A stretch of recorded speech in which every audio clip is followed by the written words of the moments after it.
She may contain the urge to run away, but hold her down with all that takes place in your blog and in your videos, and even in your day-to-day method of operation, whatever else you have going on.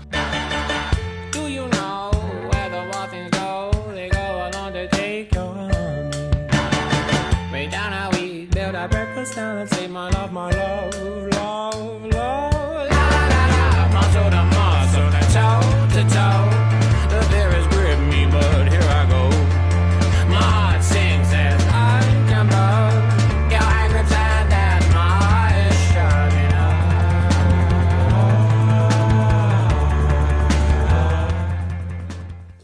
Yo, what's going on, guys? Tiana Verse is here, and don't ignore the music that's inside of you, your gifts, your talents, and the real reason why you're even still on this earth, right? But today I actually want to talk to you and just say that I'm pumped about what's going on. I actually just got done doing a 3-hour mastermind session with some of my Costa Rica members. Yes, 3 straight hours, and it was just so amazing. I shared some super ninja photo tricks, some super ninja video tricks, and I know that a lot of people are asking me, how do I make my videos? And a lot of times, guys, I just do it myself, right? On some cool apps and whatnot. So I actually am pumped up to share this video today. This is actually day 14 of my 90-day video run. And, here's the thing about the 90-day video run is that it may not be every day, but guys, I'm going to give it to you literally a couple days a week. And all the other times I'm doing mastermind sessions, rocking it out with the team. But today I want to actually talk to you about feeling okay about a BJ. Now, get your mind out of the gutter. Feeling okay about having a bridge job on this journey. And before I even get into 3 things that you can do right now to save yourself time, energy, and money from maybe feeling the way that you feel right now about having to get a bridge job, I want to share with you a quick story about me and my journey. Not too long ago, I found myself literally in the outhouse of my life. And as you watch this, maybe you can or can't relate to feeling like you just were lost. You had no hope. You didn't have a vision. You really tried a lot of things. A lot of things worked for you, and then you found yourself with nothing. Ground zero, having to start all over again, and then trying to figure out in your mind if you can really get up and do this thing one more time. Guys, I'm going to tell you something right now about my journey. It has not been easy. I've had closet crying moments, but I realize that you can't have the breakthroughs unless you have the breakdowns. But what I actually ended up doing was embracing the fact that there were some times where I had to look at getting a bridge job. And I was fortunate enough to be able to ride this journey out to have my bridge job that I still do as a writer, as a weekly columnist for the paper, guys. And so sometimes you have to look at what you're going through and realize that everything happens for a reason. I'm with Jim Rohn. It's not bad to have a bridge job, right? If you're also building a part-time income, because the story is amazing. Yeah, I'm working full-time to pay my bills, but part-time, I just bought a brand new car. Part-time, I'm going on a huge vacation. Or part-time, I'm going away for an entire month to Spain or Italy because my part-time business is fueling that for me. Guys, it's not bad. It actually creates a better story for you. I'm going to tell you something right now. I've had more people join and throw their credit cards at me to join my business based upon a story like that than someone like who was like me for a long time and didn't need to have a bridge job, didn't need to have extra income because I was just killing this thing, right? I understand the process, but truthfully, guys, I want to share with you right now in this video how to really handle what you need to handle on this journey and how to feel better about even having to have a bridge job, right? Even that's important. So the first thing that you want to do is you want to just realize that you're not a failure.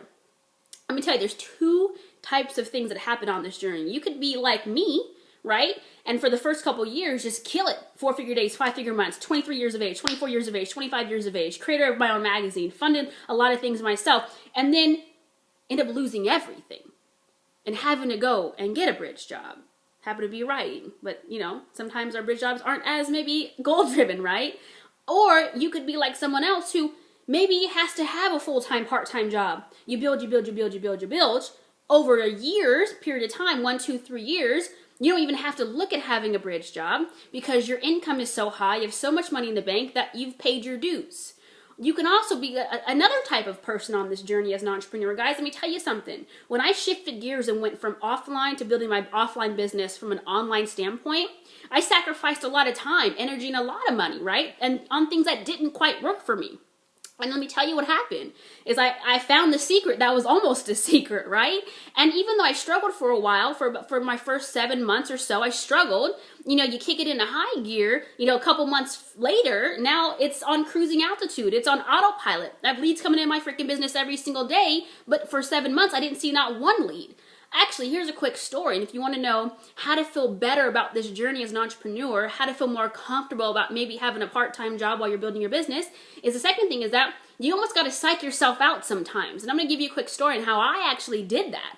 You know, I would actually, for the first couple months, I would input email addresses into my Aweber account that I created myself just so I can visualize 1 lead, 5 leads, 10 leads. Guys, I did that. And I didn't do it every day. I didn't do it all the time, but I did it enough where I really was able to psych myself out to visualize my own success. You see, that's a huge key point. You got to visualize your own success on this journey. And I don't know how you may or may not be able to do that, but one of the biggest things that I do is I meditate, I visualize. I also, you know, rehearse conversations that I may have when I'm walking across the stage or on a conference call or whatever it may be. How you do it is on you, but those are just some examples. And the third thing, guys, that you can do to feel better about this process as an entrepreneur is realize that this is a part of the journey. And let me tell you something. Even the most successful people fall on their face a time or 8. And what they do is they find the will to just get back up and just try it one more time. Yes, they have the inner you, which is also known as the enemy, in their head saying, you can't do this again. You've tried everything. No one's going to follow you. You're going to look like you're jumping from one thing to the next, guys, but let me tell you something. You got to keep swinging.